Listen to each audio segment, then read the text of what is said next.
Yes बेटा, एक बच्चे ने पूछा था कि what is the difference between the battery and capacitor. ठीक है, तो बैटरी और कैपेसिटर में क्या डिफरेंस है?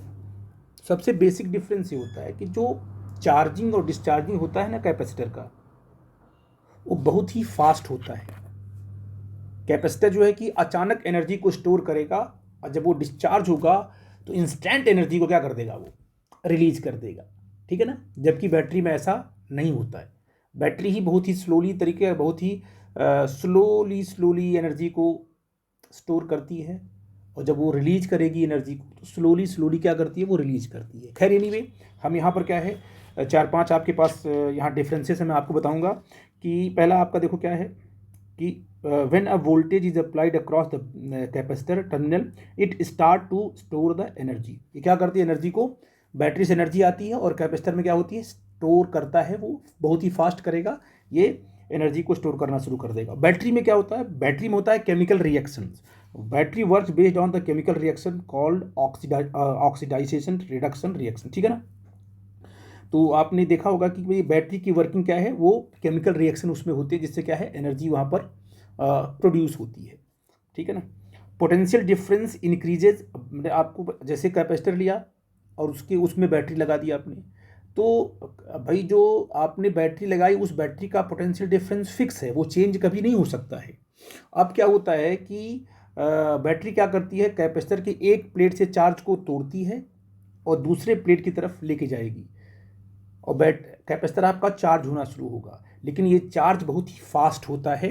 एक्सपोनेंशियल क्या होता है, इसका पोटेंशियल जब चार्ज होगा तो पोटेंशियल डिफरेंस कहाँ बनेगा, अक्रॉस द कैपेसिटर बनेगा। तो इसका जो पोटेंशियल डिफरेंस है वो एक्सपोनेंशियली इंक्रीज करता है, जबकि बैटरी का जो पोटेंशियल डिफरेंस है वो क्या होगा, जैसे आपने कहा ना, ये हमारे पास कैपेसिटर है, ऐसे लगा लिया आपने, ये आपके पास क्या है, ये आपके पास देखो बैटरी है, सॉरी ये कैपेसिटर आपका है सी, और इधर क्या आपने बैटरी लगा दी है, बैटरी। ठीक है, आई थिंक समझ गए। तो बैटरी क्या करती है, इधर से चार्ज को तोड़ेगी, नेगेटिव चार्ज तोड़ेगी, और क्या है, ये ला करके सॉरी यहाँ पर चार्ज को एक्यूमुलेट करेगी। यहाँ पर पॉजिटिव चार्ज आएगा, यहाँ पर क्या आएगा तुम्हारा, नेगेटिव चार्ज आएगा।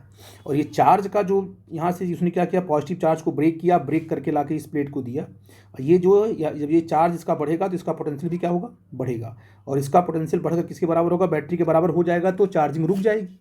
ठीक है ना, बैटरी क्या करती है, बैटरी इस कैपेसिटर के पोटेंशियल को अपने बराबर कर देती है, बस प्रोसेस रुक जाएगा।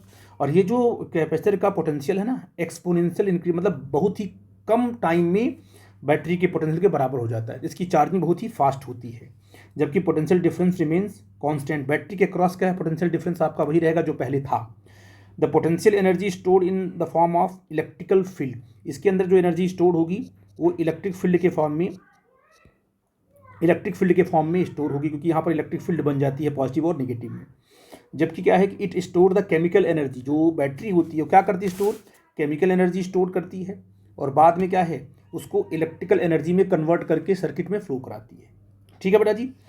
अच्छा, इट वर्क एसी एंड, मतलब जो आपका कैपेसिटर है वो एसी और डीसी दोनों पे वर्क करता है, लेकिन बैटरी जनरली किस पे काम करती है, डीसी सर्किट पर। Charging and discharging rates are faster because the energy is directly stored on the conducting plates. अब मैंने बताया ना, जो स्टोर एनर्जी है बहुत ही फास्ट होती है इनके साथ क्या है, कैपेसिटर।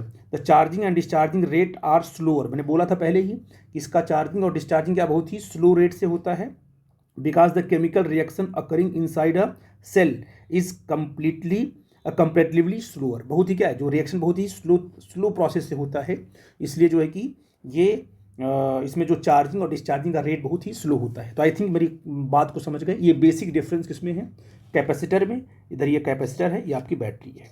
ठीक है बेटा जी, आई थिंक मेरी बात आप समझ गए होंगे।